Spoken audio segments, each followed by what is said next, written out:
Good morning, everyone, and welcome to another installment of the Prosperity Through Multifamily Real Estate Investing podcast. I am your host, as always, Real Estate Cody, and with me in the hot seat is the one and only coffee connoisseur himself, Mr. Brian Alfaro. What's up, buddy? Good morning. Good morning, Real Estate Cody. Nice to see you. I'm excited about our podcast today, talking about some hot topics. Yeah, let's see if we can ruffle some feathers today, right? It's going to be a fun conversation, and something that's very timely, something that's on everybody's mind right now. So today's conversation, we're going to be answering the question: should passive investors be concerned with the rising interest rate environment? And I'm looking forward to getting into this, man. It's going to be some good talking points here.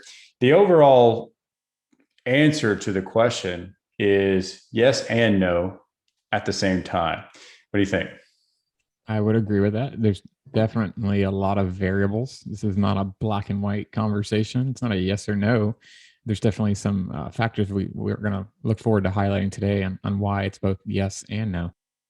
That's exactly right. Yeah. So let's kind of start off with kind of where we're at in the current marketplace and what we're seeing from a borrower standpoint. And we start off by looking at the current Fed rates and indices and how are our rates being implemented into our loans. And so right now, everybody knows most everything's been executed on bridge debt over the past 18, 24 months. And right now, Bridge has transitioned, over to the SOFR indices and now term SOFR. And when you look at the SOFR rate as it stands today, it's just above 40 basis points.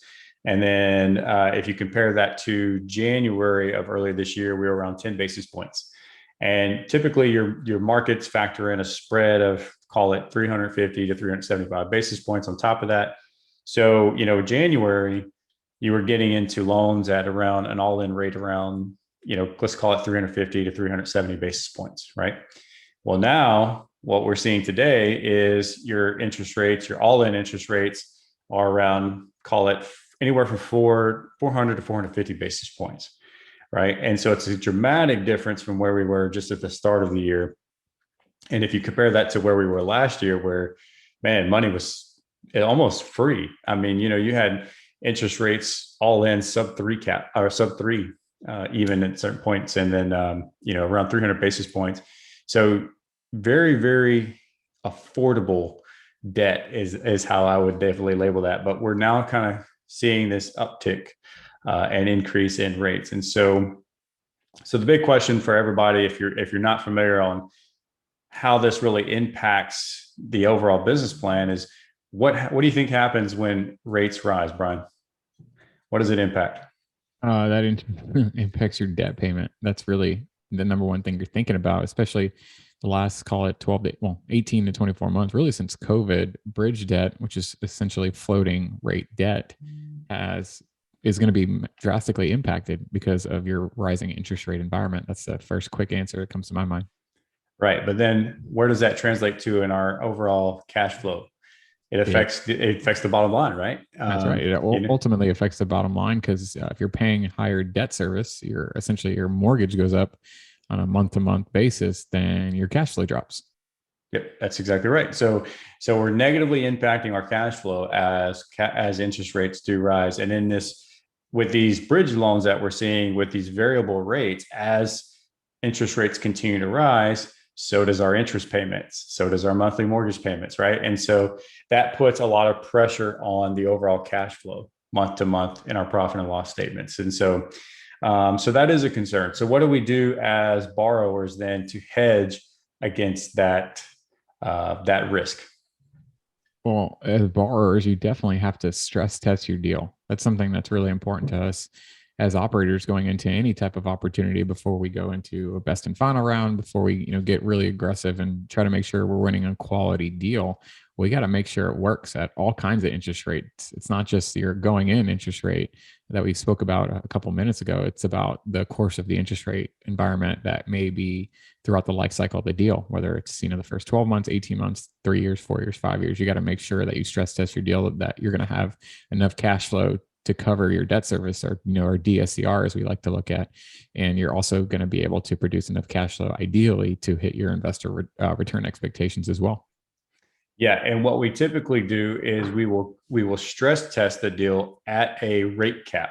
So again, for those of you who are not borrowers, who have never been on the borrower side in a commercial space, especially on these variable rate debts, the lenders require us to buy a rate cap.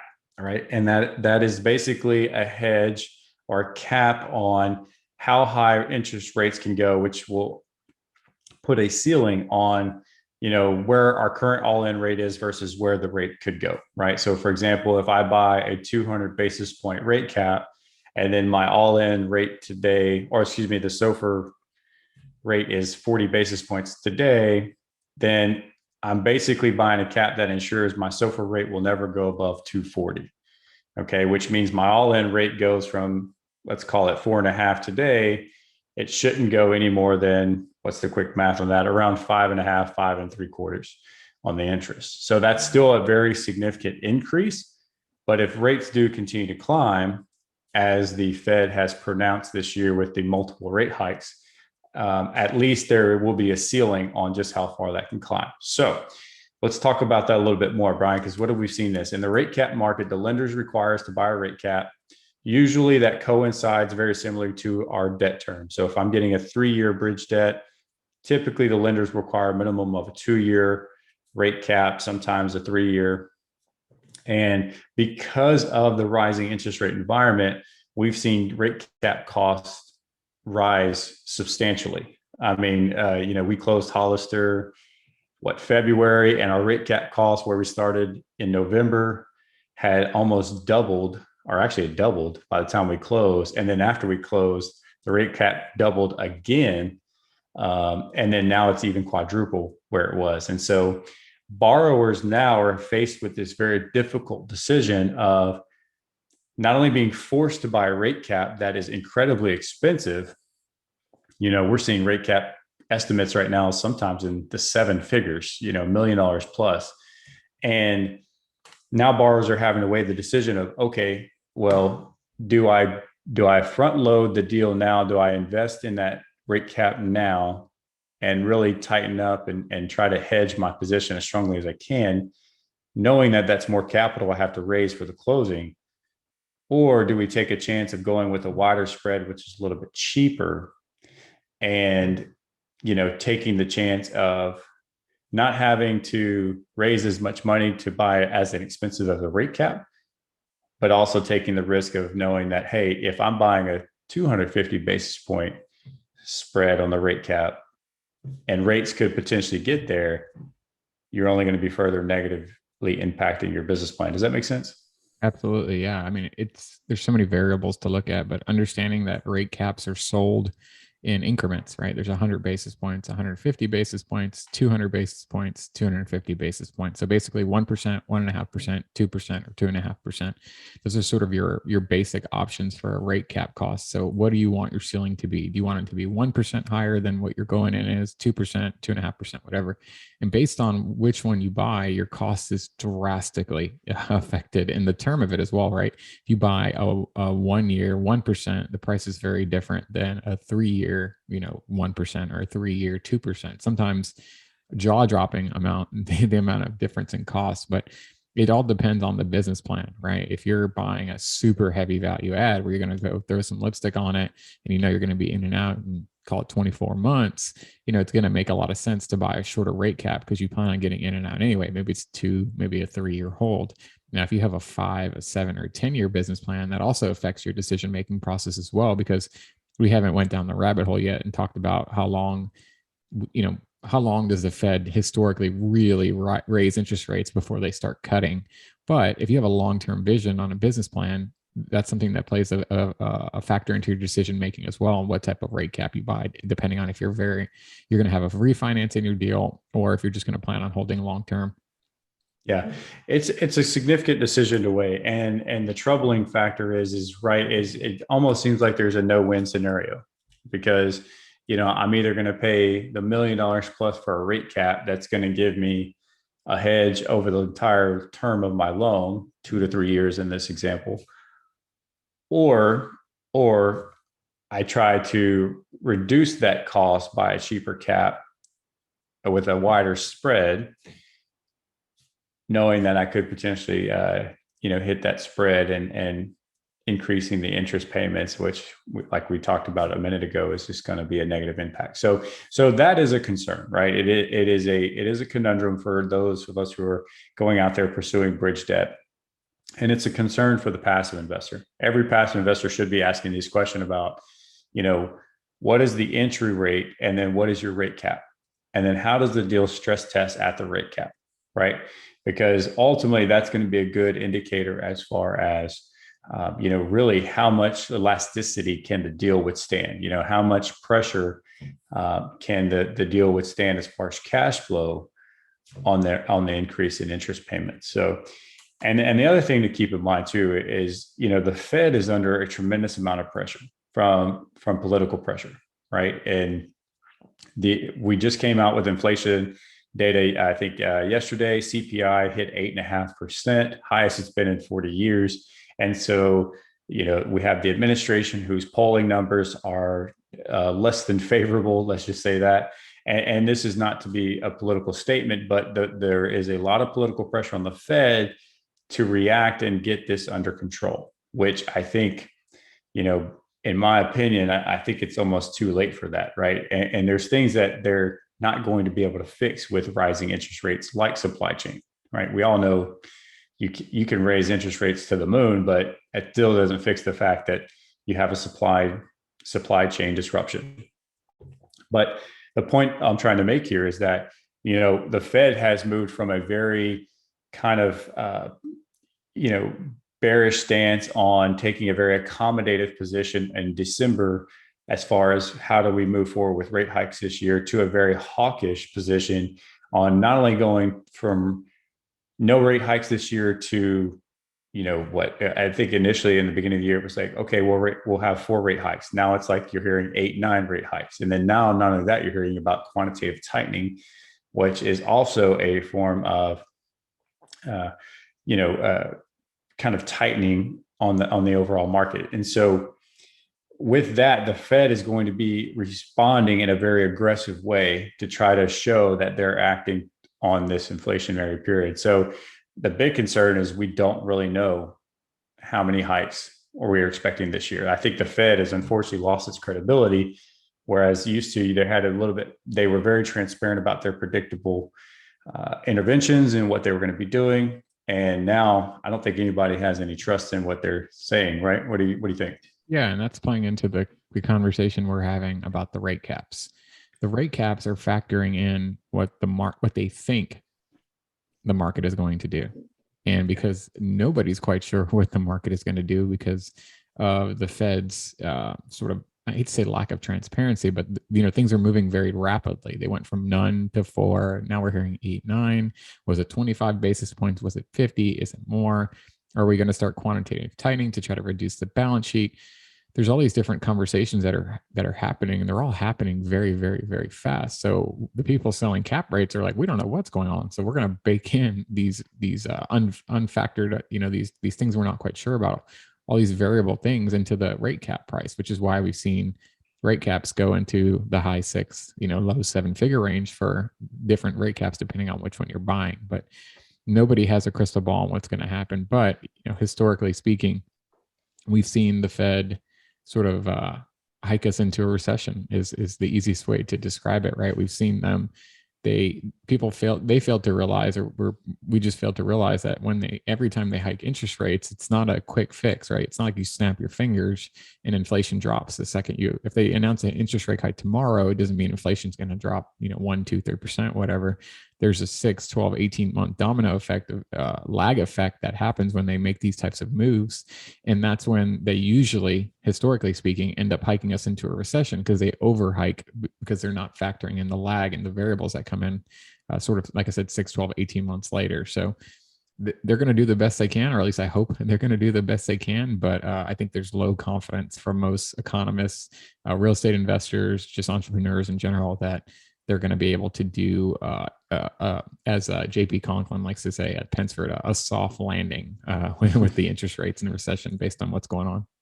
Yeah, I'm taking along the thesis that the Fed is putting this out there to the market and hoping that the market reacts in the way that they have, which will ultimately let the market correct itself, right? So, which is going to save face for the Fed. Where you put it out there, the market reacts and responds. They start tightening. You start seeing all these different reactionary things going into play, and now all of a sudden, the Fed no longer has to raise Mhm. rates 8, 9 times, and they look like the saviors, right? And so it's very interesting to see how that plays out. I do think the Fed is really hoping the market responds in the way that they continue to do, and hoping that it will kind of help correct itself, so to speak. But all who knows? And that's the big question mark, is we no longer really have an idea on what the Fed's position is going to be anymore. But having said all that, taking into account this conversation regarding increased rate cap costs that are really killing us as borrowers on the entry, rising interest rates that are increasing our interest payments and our debt service. It's making the debt service even tighter. It's negatively affecting cash flow. How do you think that translates and impacts you as a passive investor on the deal?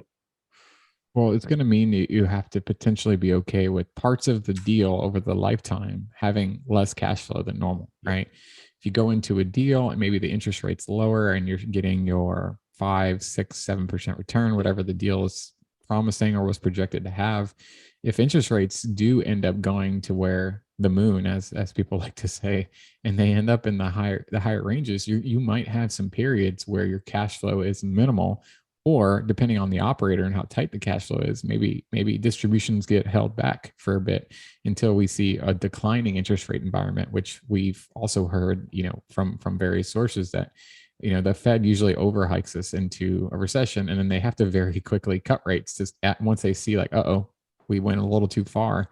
So it wouldn't be uncommon to say like, hey, throughout some part of the deal, maybe you have a tightening of your cash flow, interest rates went up, and then the Fed reacts, interest rates go back down, and your cash flow sort of returns. But I think as an investor, you have to understand that all the properties that are being acquired now are being acquired on variable floating rate interest rate debt, bridge debt, essentially.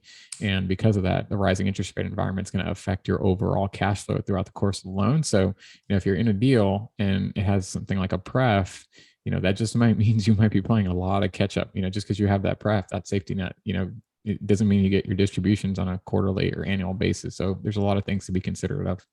Yeah, that's exactly where I was hoping to go with this conversation. Is that as an investor, you're going to have to be prepared for, distributions being either postponed or withheld, and that is a very realistic scenario, right? Because not only do you have this rising interest rate environment, don't forget, the aggressive pricing and asset valuation we're seeing in the marketplace is forcing us to buy everything on a premium. Now, there's a reason for that. We'll talk about that in a little bit, but the point is when you're buying assets on a sub four cap, it's very hard to produce a cash flow that could pay out a 6%, 7% cash on cash. So that at its core is difficult enough. Then you take into account you have these rising interest rates, tighter debt coverage ratios. And yes, ultimately, you as the passive investor, your distributions are last in that cash flow waterfall. It's going to be very difficult to keep up with that. So that those are some concerns, and that would be a reason why investors should be concerned right now where we're at in this market cycle. But I kind of want to use that as a segue then to kind of create a counter argument to why we shouldn't be as concerned about this. And the first thing that I really want to highlight, and I want to just remind people, we talked about this on another podcast, I think last week. People have to remember wealth in real estate is created over time. I think there's been an expectation set in over the past decade with the syndication model being so mainstream now that, you've seen so many competitors come into the space, so many people being drawn to multifamily, so much capital being drawn to multifamily, and you've seen this massive acceleration of asset values. And I think that trend is going to continue. I don't think it's going to stop anytime soon, and for multiple reasons. But the point is, the expectation that you're going to be able to get in and get out of deals in 12, 24, 36 months and 2x your multiples, that's not a realistic, sustainable model. It's been great over the past decade. I don't think we're going to continue to see that trend moving forward into this decade. It's going to get harder and harder to see that.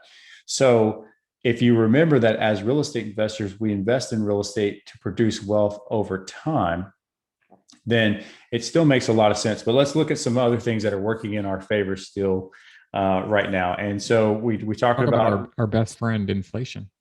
yeah. So we are in an inflationary period, right? And so typically, if you look at historicals and during inflationary periods, that actually bodes well for us as multifamily investors or real estate investors in general, right? Because not only do you have rise in prices for consumer goods, rise in prices for, everything else that we do in our day-to-day lives, that also includes rent. Typically during inflationary periods, rents are always increasing. And what have we seen over the past 12, 18 months? Historically high rent growth, right? I mean, double digits across most of the entire country. You look at, again, we talk about Houston, for example, that's our market, right? 16% rent growth last year on a market that historically has been around 2, maybe 3% organic, right? You have a record amount of absorption, record low vacancies, and the supply dislocation that is so massive.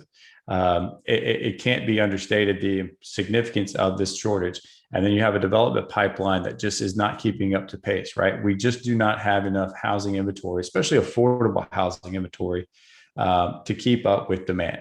So when you look at that, that's the core of real estate investing, right? I mean, that's just basic fundamentals of investing. So inflation is a good thing for us as investors, right? This is a very good time. But let's look at some other factors, Brian, here. We talked about the 10-year treasury. We talked about Fed rates. We have the 10-year treasury that's now, as of today of this recording, above 270. I think earlier in the year, it was down to 160 in January, somewhere around there. So over 100 basis point hike in the 10-year treasury.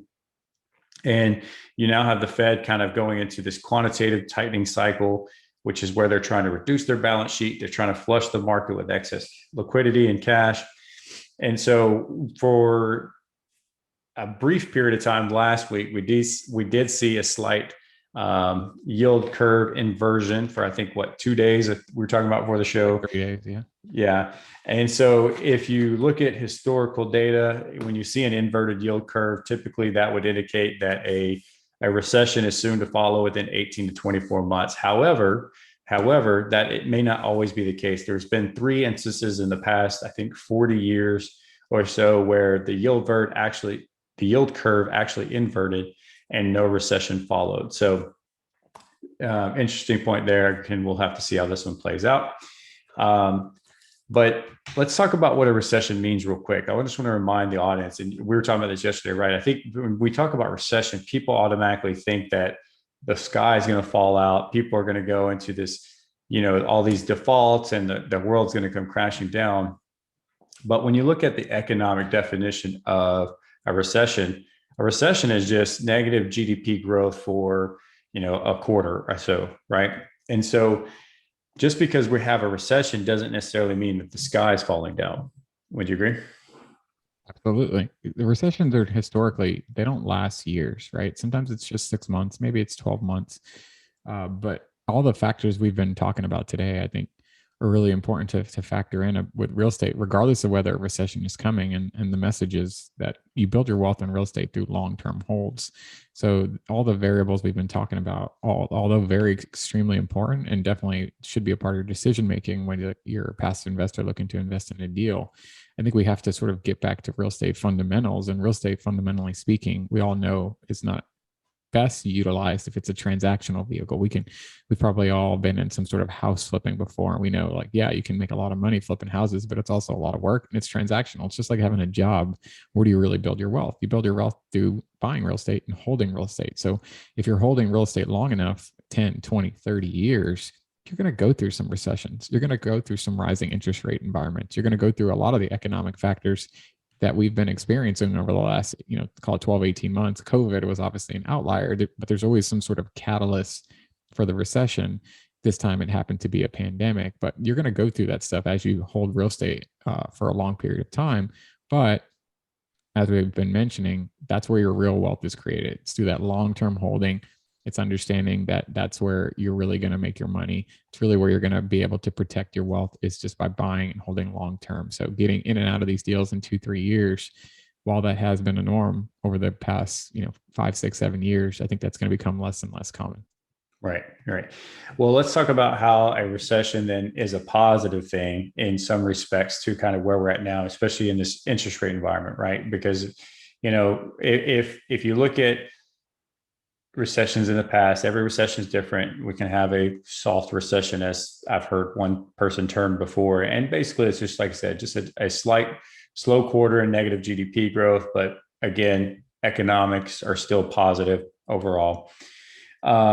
Going back to the point of looking at the interest rate environment. So yes, you are absolutely correct. You alluded to this earlier in the show, where there is lagging economic data that follows rising interest rates, right? So we really won't know the impact of the rising interest rate environment until, let's call it 12 months down the road. So it's a very possible scenario that we could be hiked right into a recession and not even know it yet, but by the time that we realize it. So that is a possibility. So in speaking to that, though, Pittsburgh put out a really good study looking at the length of time between the first rate hike and the first rate cut. And they went back however many decades.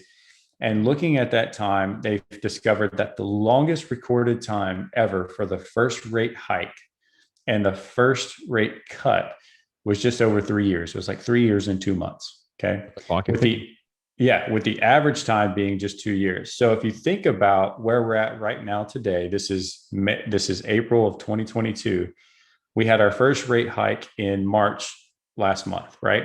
So the Fed is already on the clock for its first rate cut. And so, yes, we are going to see rising interest rates, and we don't know to what point, but they're already on the clock to be expecting the first rate cut. So if you put that into a calendar, we should be expecting the rate cut no later than the summer of 2025. And if we exceed that, that'll be the first time ever in history that we'd ever see that. So, and we've had a good friend or a good mentor, I guess, somebody that we really respect, recently mentioned this to us. The trend is your friend. And if you go look at historical data, I think, you could, with reasonable assumption, assume that there's no way we get to that 3-year mark of just steadily rising interest rates without having that first cut. So what does that mean for you as an investor? It is a very realistic possibility that just as fast as rates are rising, rates could also start declining or being cut here within the next 24 months. And so that is a positive thing for us, because if I have a variable rate debt as opposed to fixed rate debt, yes, my interest payments go up with rising interest rates, but they also come down with declining interest rates. I'm not fixed to one fixed rate debt, right? So that's a positive thing for me, because typically, if you average that out over the lifetime hold of a property, you're typically going to pay less interest, even with a variable rate, versus if you had a fixed rate, because of other things like prepayment penalties, defeasance prepayment penalties that come along with your fixed rate debt. And so those are all positive things for you as an investor. Any input there? Absolutely. I would agree with all the statements. And I think the one thing that we haven't really talked about is, we talked about potentially tightening cash flow, which is obvious. If you're using bridge debt, you're using floating fixed rate debt, there's going to be some variations in the cash flow you receive as a passive investor. But what we haven't really talked about is the other variable, which is the supply and demand, and how inflation is. We've talked a little bit about how it's impacting rents, but how it's ultimately where it's creating most of your wealth versus the cash flow in the past is through the appreciation. It's going to be on the exit. It's going to be on the refinance, because with inflation, the beautiful thing about multifamily is we get to renew leases every 12 months, 11, 12, 13 months, give or take, right? So if we have a 7, 8, 9% inflation rate in our market here in Houston, guess what? We can go raise rent 7, 8, 9, 10% as well, especially. And if we're doing value add, meaning we're doing backsplashes, we're doing covered parking, tech packages, or we're just doing a heavier lift, we can push the rents even farther, right? You can go even a 2, 3, 4, 5% above that. So as you push your NOI, we still expect to see personally cap rates staying pretty low due to the lack of supply and demand, which is something we haven't talked about a lot, right? There's not enough multifamily assets to meet demand. And with home prices skyrocketing and a huge lack of inventory on the market right now, we're going to see more people being forced to rent whether they want to or not. And if you have the capability to buy a home, you're probably living in a, call it an A class, if not a B plus type asset, which is right in our buy box. It's stuff that we like to buy, right? So you're going to see a lot more people renting by necessity versus renting by choice. So if rents are going up and prices are going up and cap rates are staying compressed, yes, your variable interest rate might be higher, your cash flow might be lower, but your NOI is still being impacted in a positive way because your rents are going up. And ultimately, your value of your property is still going up. So you're still in a really great spot as a real estate investor, as long as you have that long-term vision of buying a property, holding it 5, 6, 7, if not longer years, and ultimately benefiting from the either refinance event when the market is in a great condition, or just an exit down the road. Yeah, I completely agree. And, one of the counter arguments to that, or what the initial thoughts that some people would bring up as well, how can people continue to afford these crazy rent growths? How can people absorb a $200 to $300 rent bump and just a 1 year lease renewal in such a short period of time? And there are positive factors to that, and there you have to kind of peel back the onion a little bit. We are seeing positive wage inflation as well. You are seeing unemployment that is now down to near pre-pandemic levels. I think we're just shy of a couple million jobs, right? So people are going back to work. But one other thing to note, this is a critical thing, is that you have a record amount of personal savings in the marketplace right now across the board. It's in the trillions of dollars, and it's the highest it's ever been as far as personal savings. So the idea that people are not going to be able to afford to pay these rise in rents is actually hasn't been substantiated yet. And because like you're just alluding to, right? Not only are we seeing, rent inflation, but you're seeing median home price increases, right? You're seeing residential homes, the values are just steadily increasing. I think I was telling you, I was on a great webinar about the Houston economy the other day, and it was showing the rise in home prices from 2016 to now. 2016, the average median home price was around 260,000. Now it's above 400,000. That is a huge increase. And so for the everyday, working class individual or, borrower, what's your option? Would you rather pay the $1,500 in rent, or would you rather go pay the $2,500 or $3,000 in a mortgage? And by the way, interest rates are impacting residential borrowers as well, right? So you have rising interest rates that are also increasing your mortgage. So, if you still look at the alternative and the affordability, multifamily still makes a lot of sense. And like you say, people are going to be renters by desire, but they're also going to be renters by necessity, and we have an opportunity to fill that void with more multifamily. So those are just some other things that are, important to remember when you talk about wages. And the other thing too, I heard another great conversation a couple of weeks ago about, looking historically at our rent escalation. And, we really kind of lagged in the overall rent growth over the last decade. Probably the last couple of years, obviously we've seen tremendous growth, but if you look at maybe 2011 to, 2019 pre-pandemic, really rent increases were really kind of lagging. They weren't really robust. In select markets they were, but overall areas like Houston, Central Texas, we really weren't seeing a tremendous amount of rent growth. Like I said, organic rent growth may have been 2-3%, right? And I think that was because you still had a supply demand imbalance. You still had a lower inventory of residential housing, but residential housing was still affordable. And then as you see kind of towards the end of the decade, you start to see the shift to where Now it wasn't as affordable. Now renting became more feasible. And of course, post pandemic, we all see how that's transpiring. So there's a lot of positive indicators that do support the fact that today's renters can afford these rent increases. Especially if you're looking at migratory shifts, that's another factor too we haven't talked about, right? People moving in from East, West Coast, coming into the Sun Belt states, because now they can work here in an area like Houston, where it's much more affordable, and work from home and still be employed in those other places and whatnot. So, Absolutely. And we're still being disciplined with our rent assumptions, right? We're still yes. making sure that if somebody is renting one of our units and it's a unit that's been renovated and we're planning on pushing rents 50, 75, 100, $200, or the number is, that it's still within the reason of the average household median income within the area, understanding that it is also rising. So I think it's not just throwing numbers on the board and saying, $300 feels right. Like, we're still looking at the data, seeing what the other comps are doing, seeing what the other market leaders are doing, trying to be in that affordability space where we're not at the top of the market, but maybe we're situated somewhere in the middle. We still want to be relatively affordable on our product, but also looking at the overall economics of that particular micro market, not just looking at Houston as an MSA, but looking at that market. What can that particular market absorb? If they make $100,000 a year and you want them to be in the 25 to 30% for their rent as their overall take home pay, you can just reverse engineer this math pretty easy to see how far you can assume you can push the rents based on where they're at now. So being disciplined and understanding each micro market is really important for both your active and your passive investors. So just wanted to throw that in there. Yeah, absolutely. It's a great point. Great point. So we kind of got off on a tangent there, but I think, we've said this over and over on previous episodes, and you can't just look at one variable. The interest rate environment is just one variable to our business. It's one aspect of our business that has a significant impact, but there's multiple underlying factors that are also driving the economics of our business plan, of our properties and such. So you can't just look at the one variable. And these are all points that everybody should be considering right now.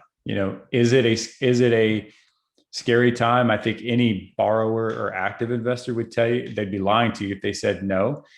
Yes, it is a concern. Everybody has the rising interest rate environment on their mind. It's top of mind, and we're having to have conversations with lenders almost, I'd say a couple times a week, at least at a weekly basis, to say, okay, where are spreads this week? Where's our entry this week? And because that impacts our underwriting, that impacts our modeling. Right. And again, it impacts the overall cash flow of the deal. But one of the biggest advantages of a variable rate debt is the flexibility it offers and the variability it offers with the interest rate. So if interest rate go up, my interest payments go up. But if interest rate come down, my interest payments also come down. And if I'm looking at a very short timeline of just 2 years, worst case scenario, 3 years, and I'm taking the long-term approach in real estate, I still think that you're still in a very good position taking the long-term approach and having a good quality asset under your operations that you can manage. So, this episode, this conversation is really for you to make your own assumption and what works best for you. I know, Brian, we agree that it's still a great time to buy. Even though we're concerned, we don't think that this should scare anybody away from investing right now. It just means that you have to look at a few more variables and other stress tests to make sure that the deal has the elasticity to make you feel comfortable. But I still think it's a great time to be investing right now. Would you agree? Yeah, I agree. I mean, every investor has their own investing thesis, whether you're on the active side or you're the passive side. That's what we're doing here. We're just providing our opinion, our thoughts on why we still think it's a great time. And, back to the main message we started when we started the podcast. Yes, we think investors should be concerned because there are interest rates going up. There are factors in the market we're still uncertain of that you want to definitely keep your finger on the pulse of. It could impact your overall cash flow throughout the life of the deal. And then it could also mean that you could potentially get put in a situation where it's a longer hold. While we say no, you also should not be concerned, or for the opposite reasons as well.